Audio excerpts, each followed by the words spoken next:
Man, let me tell you something. I met a lot of people, seen a lot of pain, heard a lot of stories, but the ones that stay with me the most are the stories of people fighting battles nobody else can see. Anxiety, depression, feeling empty, feeling lost, feeling like the whole world is moving but you're stuck in place.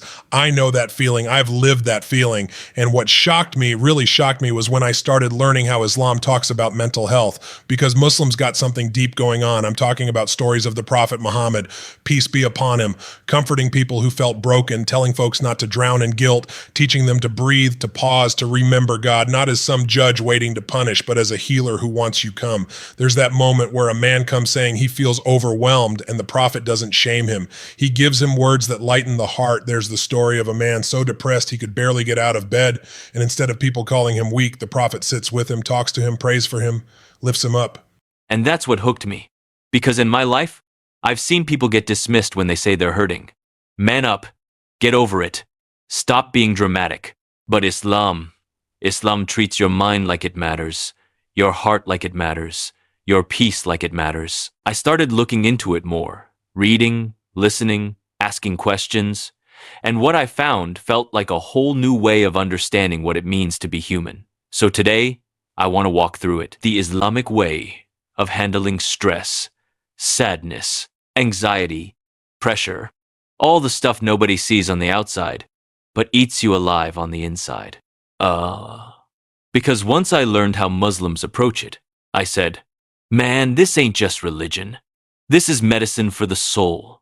Now, look, when I started digging deeper into this, the thing that really hit me wasn't just the advice itself. It was the attitude Islam has toward a struggling person. Because see, in a lot of places, you tell people you're stressed, you're depressed, you're overwhelmed, and they look at you like you're weak.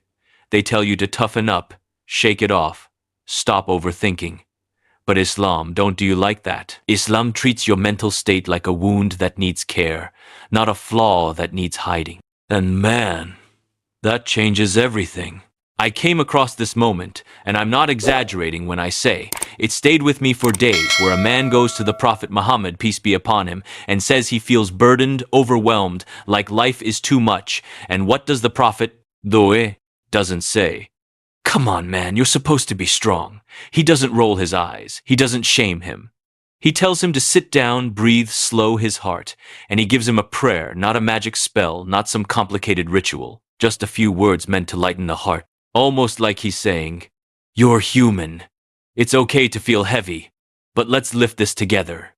And the more I read, the more I realized Islam keeps repeating the same message. Your heart matters. Your peace matters. Your emotions matter. That's different from the world we live in. Out here, everybody's trying to be the toughest, the strongest, the most put-together human being on earth, even when they're breaking inside. Islam says you ain't supposed to break alone. You got God. You got your community. You got a place to rest your worries. And let me tell you something that really stopped me in my tracks.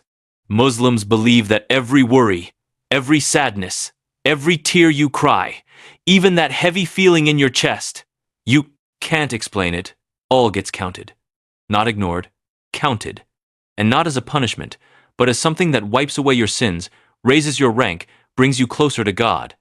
Imagine that. Imagine somebody telling you, hey, that pain you feel, that doesn't make you worse, it makes you purer. Man, that's a whole different way of looking at suffering, because the world would tell you your pain is useless. Islam comes in like, no, your pain is a purifier.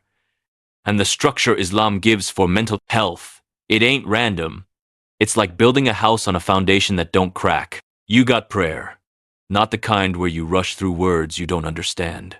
I'm talking about stepping out of the chaos 5 times a day and standing in silence, breathing, bowing, putting your forehead on the ground. That moment when you're closest to God. Muslims believe that's when your heart unloads what has been carried. You tell me that ain't therapy, because folks out here will pay hundreds of dollars just to sit in a room and talk about their stress. Muslims get 5 built-in sessions every single day free. Then you got something else. Gratitude. Not forced positivity. Not fake smiles. Real gratitude. Islam teaches that if you start counting the blessings, you already have health, breath, a roof, food, family, anything. Your chest loosens up because the mind can't hold gratitude and despair at the same time. One pushes the other out, and then there's community. This part right here is powerful. Muslims are told to check on each other, visit the sick, comfort the sad, sit with the grieving. They pray together. They break their fast together. They stand side by side, shoulder to shoulder. You ain't allowed to feel like you don't belong. It's built into the religion that you matter to other people. Compare that to what we see in a lot of modern life. Everybody's isolated. Everybody's scrolling. Everybody's pretending to be happy on the outside while crying on the inside. Islam don't let you isolate like that. If you disappear, somebody's supposed to look for you. If you're hurting, somebody's supposed to sit with you. And if nobody does, God is still with you. And man, that belief Muslims have, that God is closer to you than your own jugular vein, that He knows what you're going through before you even say it, that He listens even when the whole world is tired of hearing you that right. There is enough to pull somebody through the darkest this night, because sometimes the worst part about suffering is feeling alone in it. Islam takes that loneliness and replaces it with presence, with warmth, with reassurance. And let me say this too, because I found it beautiful. Islam doesn't tell you to be a robot. It doesn't say don't cry. It doesn't say don't feel pain. The Prophet himself cried when he lost his loved ones. He felt grief. Muslims believe even he, the strongest of them, went through sadness. So if he can feel it, you're allowed to feel it. Man, that's the kind of compassion this world is missing. A lot of us grew up thinking being strong meant being silent. Islam says being strong means facing your pain with honesty, carrying it with faith, and letting God ease it for you. And I ain't Muslim, but that right there, that's something I respect deeply.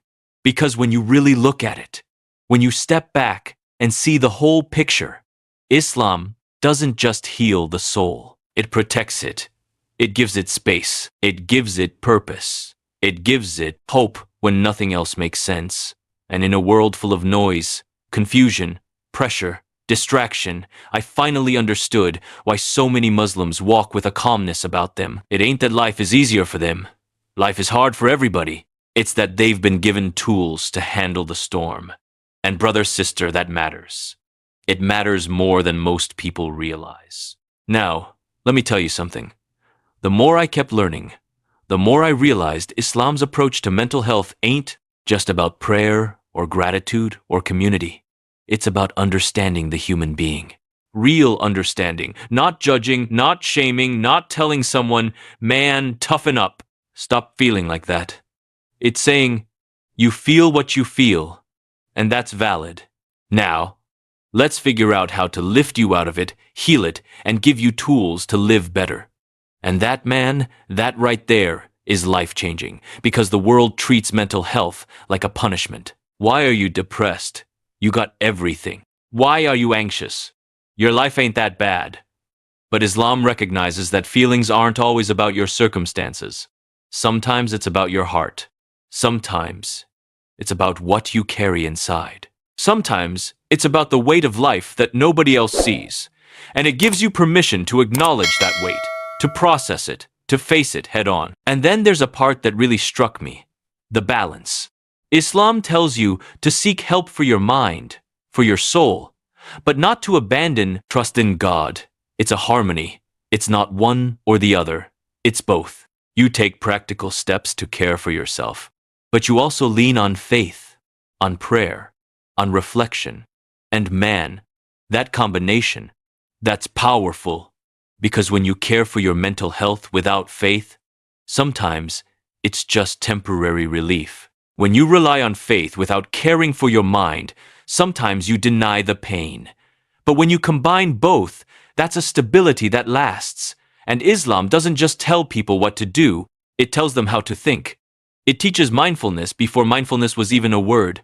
It teaches self-awareness, patience, and reflection. It teaches that your thoughts, your emotions, your actions, They all matter. That's why there's so much focus on daily reflection, on controlling the ego, on being present, on correcting mistakes before they snowball. It's a system designed to keep your mind clear, your heart light, and your soul at peace. But what really hit me, the thing that made me sit back and say, Tony Robbins, this is different, is how Islam addresses trauma and guilt. People make mistakes. People feel regret. People feel shame. Islam doesn't tell them to ignore it. It tells them to process it, seek forgiveness, and move forward. It says your past doesn't define you. Your choices going forward do. And that, folks, is revolutionary for mental health. Because a lot of us are walking around carrying shame that we don't need to carry, letting it poison our present. Islam gives you permission to let it go, to heal, to rebuild. And the compassion in it, man, that's what makes it hit different. It's not cold rules. It's not rigid instructions. It's a living system built around understanding humans, their weaknesses, their struggles, their fears, and giving them tools to thrive anyway. It's preventative. It's curative. It's uplifting. And it's not just for the few. It's for everyone. Young, old, rich, poor, strong, weak. No one gets left behind. When I started thinking about all this, I realized why Muslims often seem so resilient. Life is messy for everyone, but Islam gives them ways to navigate the mess without falling apart. Meditation in the form of prayer, community support, gratitude, and reflection. Perspective on life and suffering, and most importantly, a relationship with God that makes them feel held even when the world feels like it's collapsing. And man, let me tell you, when I saw that, I thought to myself, this ain't just religion. This is therapy for the soul.